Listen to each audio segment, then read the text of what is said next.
Hi, how's it going?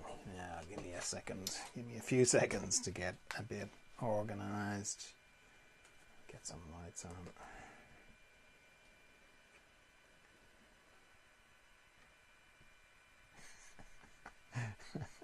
I nearly pulled the camera down on top of myself, that's why I'm cautious. Right, meditation's coming. Just need to get a few things sorted. If you're on Instagram and you want to do these meditations regularly, I would encourage you to watch them on YouTube, because with YouTube you can subscribe and you can get notifications, and then you don't have to it's not haphazard. Whenever I'm doing it, you'll be told. I'm not sure if Facebook does notifications, but I know YouTube does. Now, if you're watching on Facebook, I'm going to have to turn you off for a moment, and then I'll turn you back on, so just bear with me. Meditation is coming very soon.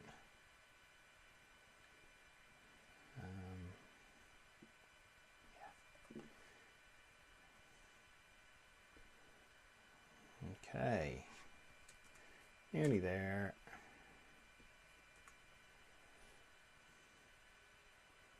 Okay, how are you? How's the day going? Beautiful sunny day here in Kerry in Ireland. I hope it's well where you are. It's fine if it's not. I mean, it's fine if you're not having a good day. I hope you are, though. We're going to do some meditation now. This isn't a class or anything. It's just a chance to meditate together.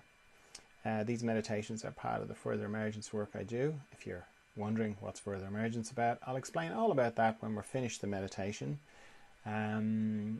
So if you're experienced, if you're used to meditating, if you're familiar with meditation, that's brilliant. Can you hang on for a minute while I explain what I do, just for the benefit of people who are new to meditation? For me, it starts with why I would meditate. I'm trying to connect to a part of me that I connect to every night when I go to sleep. Not the dreaming bit, the bit after dreaming. So I'm dreaming, and then I drop out the bottom of dreaming into deep dreamless sleep, where I have no thoughts, no feelings, no emotions, no personality really, no body, no bed, no bedroom, no nothing. I don't even have me. I sort of cease to exist, certainly in the way I normally register my existence. So that all sounds awful, doesn't it? It sounds like death. Yet, I love going to sleep, and when I wake up in the morning, I feel refreshed. So some part of me knows that wherever I go to, it's a good place. And that's where I want to go to when I meditate. I just want to do it consciously. So straight away, if you're new to meditation, I'd encourage you not to try this lying down.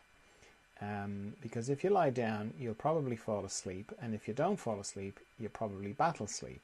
Both of which are counter to what we're trying to do here. So yeah, sit up. You don't have to sit in a lotus position or anything like that, unless you're comfortable sitting in a lotus position. I'm just sitting in a chair. And if you're going to sit in a chair, don't sit in a really comfortable one, like a big, fluffy armchair, because you'll just fall asleep again. So as I said, I've no thoughts in this place. It's almost like my mind can't get to this place. It almost like it has to wait outside the door and I go into this place. So I have to figure out some way of working with my mind. So what I do is I just make an arrangement with my mind where I say, can you just not think for the next 15 minutes because I want to meditate? And my mind is on board for that idea. It's used to meditating, so it's like, yep, okay, fine, I know the drill, that's fine, that's okay. Having your mind on board is really important. It's not usually an issue when you're just starting out in meditation, because it'll be new and your mind's like new things, so it'll be into it. It only becomes a problem if you're trying to meditate regularly. So if you're having trouble with that, I can talk about it at the end if you want to ask me a question about it. But for now, we'll just say, have your mind on board. That's important. So my mind is on board. Great. Next thing is to stop thinking. Stopping thinking is actually easier than you would think. It's because it's easy to stop. It's not so easy to keep it stopped, but it's definitely easy to stop. Because regardless of what I'm thinking about, which would be the content of my thoughts, the structure of my thoughts, which is around it. That's always the same. It's always pictures and sound. So if I turn off the pictures and I turn off the sound, that's it. I'm not thinking. And as soon as I do that, I'm into the practice of meditation. Now, the practice of meditation runs parallel with the intention of meditation. So the intention is to go to this deep, mysterious, still, calm, Zen-like, profound, possibly eternal, all the things that are described, words that are used to describe meditation, that place. And then the practice of meditation starts as soon as I stop thinking. And it pretty much goes, I turn off the pictures, I turn off the sound, I bring myself to not thinking. Then some time passes and I discover that I'm thinking again. So I go, whoop, thinking, turn off the pictures, turn off the sound, bring myself back to not thinking. Then some more time passes, I discover I'm thinking again, whoop, thinking again, turn off the pictures, turn off the sound, bring myself back to not thinking. Then some more time passes, I discover I'm thinking again, I go, oh, thinking again, fine. Bring myself back to not thinking, turn off the pictures, turn off the sound, then some more time passes, I discover I'm thinking again, and so on and so on. It's pretty simple. Every time you discover you're thinking, bring yourself back to not thinking. I highlight that because it's easy to get the idea that to meditate properly, you shouldn't be thinking at all. And if you're thinking at all, you're doing it wrong. That's not the case. These two things go together, the practice and the intention. And they sort of do a little dance. They weave back and forth. Sometimes you'll be very still and deep, and other times you'll be discovering that you're thinking. And both are powerful in their own way.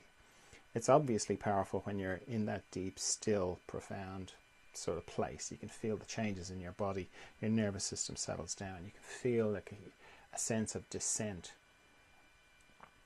It's also powerful when you are discovering that you're thinking. It's just not so obvious, because if your mind gets involved in it, it'll be judging you every time you discover that you're thinking, which is crazy, because giving yourself a hard time about discovering that you're thinking, that's just another thought. So it's like your mind complaining about itself. So there is power every time you discover you're thinking, and you bring yourself back to not thinking. It's quite powerful. It's just maybe a bit more subtle how powerful it is, because what will happen is, if you're like me, the sorts of things you're thinking about will be all to do with you. Like, I'll be thinking, what am I going to do about that thing? Why did I do that thing? Why did I say that to that person? Why did that person say that to me? So on, that sort of thing. Now, if I'm in the middle of meditation and I'm in the middle of one of those thoughts, and then I discover that I'm thinking, and I go, oh, thinking, turn off the pictures, turn off the sound, bring myself to not thinking.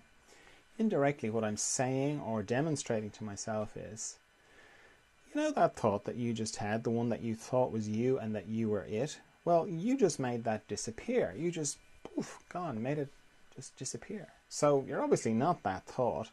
In fact, you're not any of your thoughts. You're something else. That's pretty powerful. And then the fact that you do that repeatedly, it's very powerful. So don't let your mind get involved by judging how, that you're thinking too much. And don't get into, oh, well, I'm bringing my mind back from thinking too many times. I'm just pretty much spending the whole time thinking here. No, don't get into that, because there's no right amount of times. It changes every day, and it changes hour to hour within a day. So you could meditate in the morning, and you might be bringing yourself back from thinking loads of times. And then you could meditate in the afternoon, and you might not have to bring yourself back from thinking that much at all. One is not better than the other. They're both equally as powerful as the other, or as good at meditation as the other. Okay? The main thing is, every time you discover that you're thinking, bring yourself back to not thinking. If you do that, you're doing great. Now, while all that's going on, I'm also letting go of tension in my body, or I'm becoming a bit more conscious of my body. So what I do is I scan my body from my head down to my feet and back up again, very slowly, very gently. Anywhere I find tension, I let it go. And I use my out breath to let it go, because it's natural to just breathe it away. But then it's also a good way to become a bit more conscious of my breathing, because it's quite easy to hold your breath in meditation or to stop breathing altogether.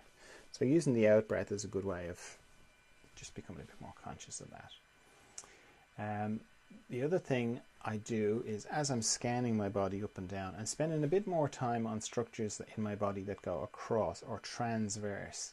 Mostly my body runs longitudinally, from my head to my feet, but any structures that go across my body, they operate a little bit like a log going across a stream. It picks up the twigs and the branches and the leaves and anything else that's coming down the stream, except in my body, that's tension. So I'm spending a little bit more time on my eyes. There, that's a transverse site. My jaw, my tongue, the base of my neck, my shoulder girdle, all my joints, they're all transverse sites. So my shoulders, elbows, wrists, fingers, my heart area, that's a transverse site as well, my respiratory diaphragm, my intestines, my pelvic floor, my hips, my knees, my ankles, and my toes. Having a nice quiet room is very helpful when you're starting out in meditation, because one of the things that triggers thoughts is noise, and as soon as you close your eyes, your hearing amplifies. So the quieter the room, the best chance you'll be giving your mind to have less things to think about. And the other thing that I do to help my mind have less things to think about is I set a timer for how long I'm going to meditate for. Now I'm going to set my timer for 15 minutes because that's what we're doing here. But I'd encourage you to set yours for 5 minutes and then repeat that 3 times, because 15 minutes is a long time if you're not used to it. And if you're going to go for 15 minutes, don't rely on my timer, because sometimes the internet drops and I don't want to leave you hanging. Alright, timer is started. So off we go then into the mystery.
Okay, so if you feel like you've gone very deeply inside, take a minute to come back from there before you open your eyes.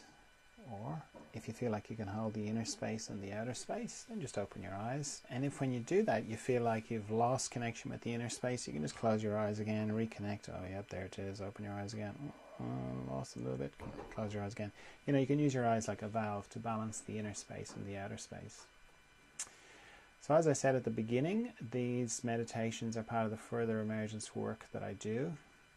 Further emergence is to do with growth, inner growth, growth in awareness, growth in consciousness. You could call it spiritual growth if you wanted, all that kind of growth, because your body pretty much stops growing when you become an adult, but you keep growing on the inside. That doesn't stop. That continues on your whole life. You only have to think back to who you were 5 years ago, 10 years ago to see that you've changed, that you've grown.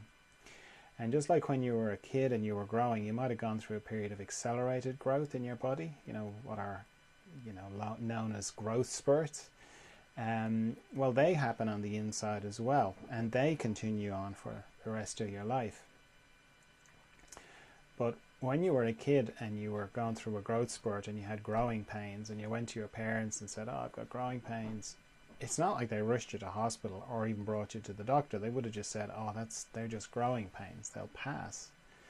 It's a natural thing, naturally occurring thing. It's nothing to worry about. It's much harder to feel that with the inner growth spurts, because if you're 20, 30, 40, it can be hard to feel. There's a big space to feel that it's not natural, that there's something wrong, that you're broken in some way or another, which may not be the case. So that's the focus of further emergence, is on those inner growth spurts and helping with the when they're happening, helping to navigate the process, because they can be very difficult to deal with. You can have your inner growing pains, and you can go from almost overnight things being one way to things being completely different. You can feel like you don't fit in your life anymore, your life doesn't fit you. You can feel like very alone or alienated because nobody seems to get you anymore, and you don't really get anybody anymore. Nobody really understands what you're talking about, because they're not going through it at that time. And you can have physical symptoms, and there's lots of other ways. Like the way it manifests itself for each person is very individual. So these meditations help because meditation helps because the more familiar you are with your inner landscape, the easier it is to navigate these inner changes. Then there's also a Zoom group that happens every week, Fridays, 8 o'clock Irish time. You're very welcome to come. And they're a chance to meditate a bit more deeply, to get some reflection, some feedback, because I've been through this myself many times and I've helped a lot of people through it as well. So the Zoom groups help with that, and then it's also, you get to see that there are other people going through it as well, and the feeling of like, oh, it's not just me.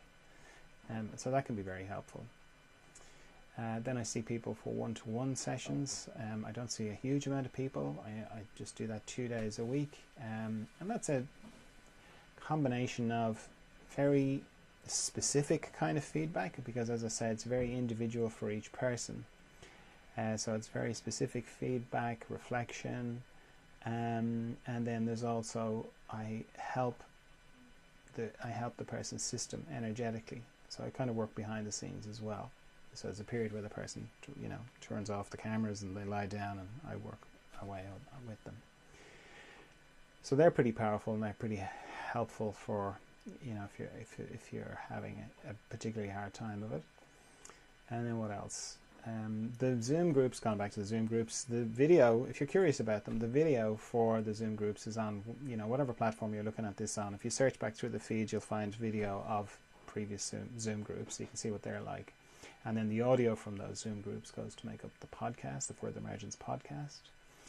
And as I say, you can come to one if you want. The link for them is on the website, furtheremergence.com.